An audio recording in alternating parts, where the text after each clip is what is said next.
As rarely a dull moment in the Sahara case, and today was no different. Subrata Roy and the Sahara camp were forced to do some damage control. This after Sahara counsel Rajiv Dhawan accused the Supreme Court judges of being most unfair. The judges didn't take kindly and revoked Subrata Roy's parole, but the senior Sahara counsel Kapil Sibal, who was down with the flu, came back to the apex court to tender an unconditional apology, thus securing a one-week parole extension for Subrata Roy. Ashmit, who's been tracking the case, joins us now with a blow-by-blow account. Hi, drama, Ashmit.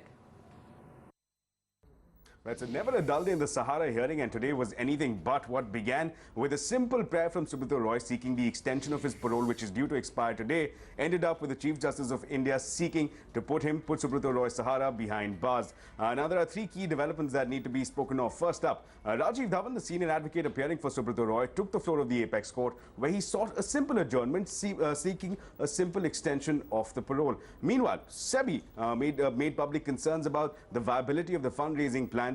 And it's on the back of these concerns expressed by SEBI that the Chief Justice of India, in lighter vein, in jest, remarked that perhaps Subrata Roy should be brought back to Tihar. Now, this sparked off some heated exchanges between the Chief Justice of India and Rajiv Dhawan, the senior advocate appearing for Subrata Roy. Rajiv Dhawan argued that these comments were most unfair, that the Chief Justice should be wary of making such comments, that such comments should be recalled, which only led to a domino effect, with the Chief Justice of India slamming Rajiv Dhawan by passing an order that the interim parole expires and that Subrata Roy needs to be taken back into custody. Now, that was the order as of 11 a.m. in the morning. Now, cut to 2 p.m. That's when Kapil Sibal, down with viral, still managed to appear before the apex court while coughing as well before the apex court, admitted that this was an apology, made a concession before the apex court, made an unconditional written apology that such conduct will not be repeated, that they need to be wary, they need to respect the conduct as far as court is concerned, and that is something that the apex court, we understand, has taken cognizance of,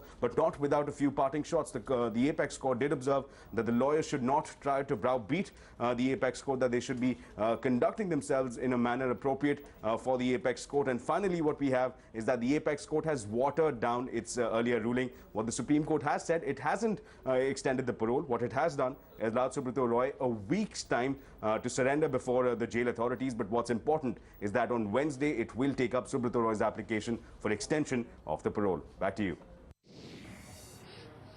Thanks very much for that, Ashmit. Serious drama there, but staying with all the